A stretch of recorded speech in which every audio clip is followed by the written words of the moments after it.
5,000 police investigations in Illinois are awaiting DNA test results. The backlog is huge, and today at a hearing, lawmakers demanded action. This comes after a report by CBS 2 investigator Pam Zeckman on 50 unsolved strangulation cases that could be the work of a serial killer.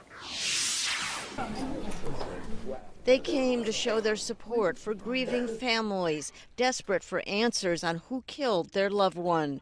Among them, Ricardo Holyfield, whose cousin Renee Rio was the most recent of 50 cases we highlighted in our report last month. It's somebody out here killing people. They not catching them. We need help. Her body was found in a garbage container last September, part of a pattern of unsolved cases dating back to 2001, according to the founder of the Murder Accountability Project. We honestly don't understand why it's not already known that some of these are connected killings. Hargrove's research has successfully identified patterns in other cities, and he believes that here in Chicago, clusters of killings also show a pattern, with victims strangled and dumped outdoors. I think it is a problem that there is a backlog of thousands of DNA test kits, rape kits. Whatever the samples are, they should be processed and prosecuted. At today's hearing, the Illinois State Police said they hope increased staffing and updated technology will help deal with a backlog of more than 5,000 cases pending DNA testing, including more than 2,000 sexual assaults and more than 600 murder cases. Our hope is that within the next 18 to 24 months, we start to see a measurable impact on the DNA backlog. Not good enough, says State Senator Patricia Van Pelt, who chaired the hearing. That's entirely too long. So I'm looking for other solutions. The Chicago police superintendent has now ordered a review of all 51 strangulation cases in Chicago to see if there were DNA samples taken at crime scenes and were they tested. If not, why not? And should new tests be done to see if they get a match in the FBI system? Pam Zeckman, CBS 2 investigators.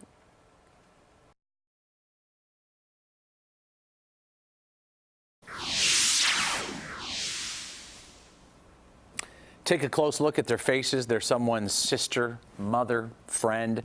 Some have been raped, others beaten. Dozens of women who were all strangled or asphyxiated. Their cases remain unsolved. Now, as CBS 2 investigator Pam Zeckman reports, a serial killer may be on the loose in Chicago. It's horrible. It's absolutely horrible. Their bodies were found in vacant lots, abandoned buildings, and alleys, some dumped in garbage cans, and some even set on fire. It could be anybody's sister. It could be anybody's daughter. It can happen to anybody, not just to my family. Audrey Blenstrup's beloved oldest sister, Gwendolyn Williams, was one of the victims. She kept us out of the streets, and she kept the streets away from us. She was our protector. But she was the one who needed protection in 2002. Williams' body was found half-dressed, covered in blood, with drugs and alcohol in her system, along with semen from recent sexual activity. There was also skin under her nails. She was fighting for her life. That's the first thing we all thought to ourselves. She was not going to go down without a fight. For years, her sisters have been fighting for police to catch her killer. We loved her very much. We asked the Murder Accountability Project to review more than 50 unsolved strangulation and asphyxiation cases we found dating back to 2001. The group has a knack for finding patterns in unsolved murder cases using a computer algorithm. For many years, our algorithm has been signaling red alert about a series of strangulations in Chicago. Hargrove showed us how he plotted the more than 50 unsolved cases. Those are the three killing fields, South Side, far South Side, and Chicago's West Side. Disproportionately, these victims are women who have had a history of sex work and who have had a history of illegal drug use. The cases drop off in 2014, suggesting to Hargrove the killer may have gone to jail temporarily. The pattern started again in 2017 and have continued with a vengeance into 2018.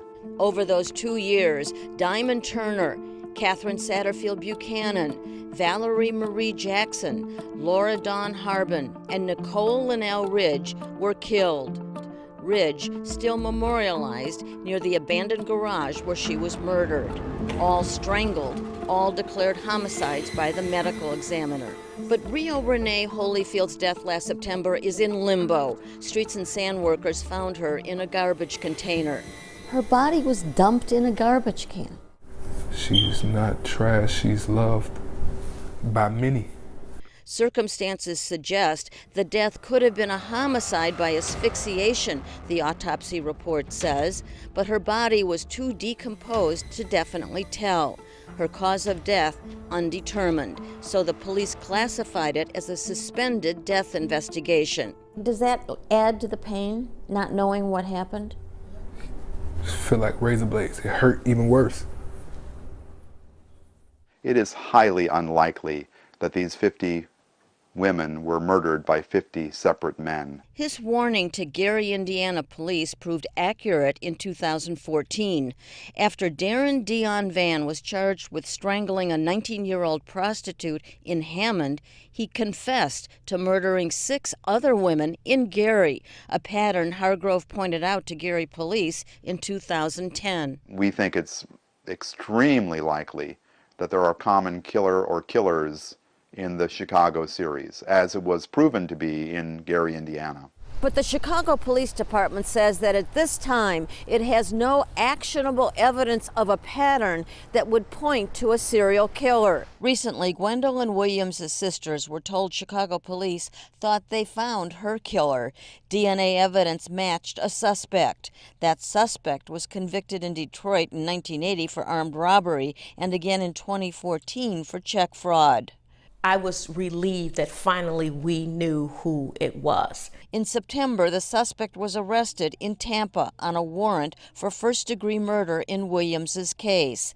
The sisters were told that in an interview with Chicago police, that suspect denied killing Williams or even being in Chicago.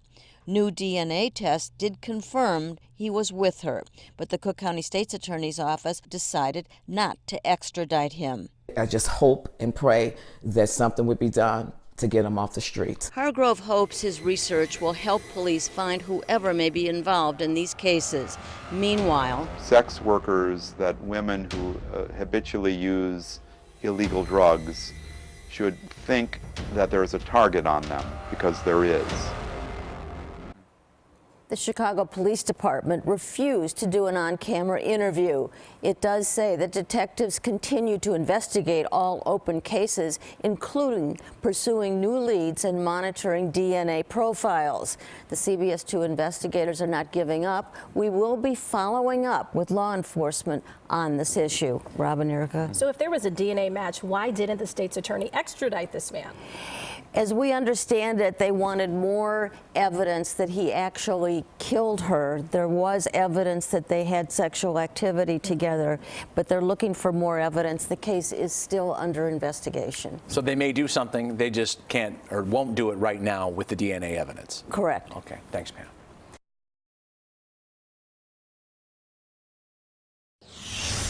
So is there a serial killer on the loose in Chicago? That was the question raised in a CBS 2 investigative report. And tonight a community meeting happened, and a Chicago alderman and state senator said they'll demand answers about the unsolved cases of 50 women Pam Zeckman reported on last week. Denise V. Torres. Denise V. Torres.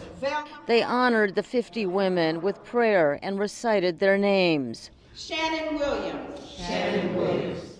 These are some of the women who, since 2001, have been beaten, raped, strangled, and their bodies dumped in alleys, vacant lots, abandoned buildings, and garbage containers, some set on fire. I saw the piece that you did, and it was shocking. Beverly Reed Scott organized tonight's meeting and plans to organize the community to press for action. I'd like to see the superintendent cry over these 50 women. Meanwhile, 3rd Ward Alderwoman Patricia Dowell says she'll call for city council hearings. These are too many black women that have lost their lives, and we don't know what happened to them. They've just, you know, disappeared. As we disclosed, Thomas Hargrove of the Murder Accountability Project believes that similarities in many of the cases point to a possible serial killer.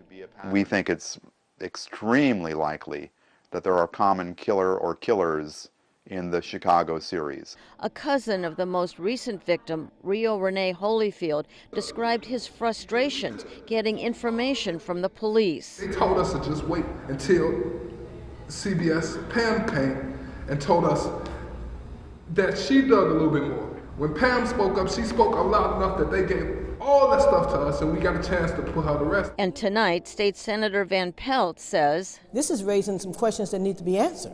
I think they're falling through the cracks. the police department has previously told us they don't believe that at this time there is any actionable evidence that points to a serial killer in these cases. Police officials have refused to do an on-camera interview with us. Rob and Erica? Yeah, but your story is having a lot of impact, though, as we can see. It is, and we'll keep following it. Thanks. Live from the CBS 2 Broadcast Center in Chicago, this is CBS 2 News at 6. Good evening. I'm Erica Sargent. And I'm Rob Johnson. Tonight, a call for witnesses to come forward and DNA testing after more than 50 Chicago women are strangled and killed. CBS 2 investigator Pam Zeckman first raised the red flag about a potential serial killer on the loose. Her explosive report has victims' families and community leaders demanding answers now. And today, the head of Chicago police finally told us exactly what's being done to solve these murders.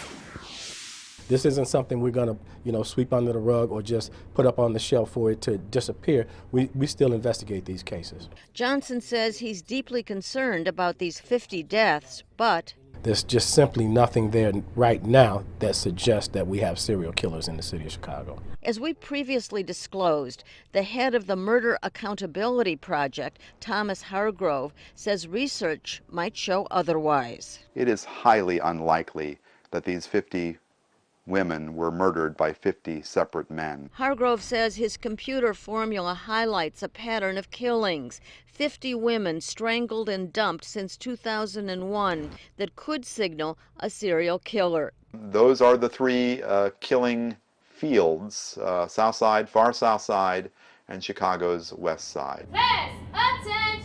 We caught up to Superintendent Johnson at a police cadet ceremony earlier today. These cases going through these alleys, dumped in garbage cans, set on fire, they're horrible. They're horrific cases, tragic, and nobody deserves to die in that fashion. Gwendolyn Williams is one of the victims. Her sister, Sharon Pritchett, remembers the day she was killed. She was fighting for her life. That's the first thing we all thought to ourselves. Whatever was going on with her, she was not going to go down without a fight. Superintendent Johnson says investigators will take another look at DNA evidence to help find the killer or killers. We're looking at them now to see if we can go back and do some additional testing to see if that will help us bring to the forefront who these individuals are. Superintendent Johnson is also asking anyone with any information regarding the 50 unsolved murders to contact the police.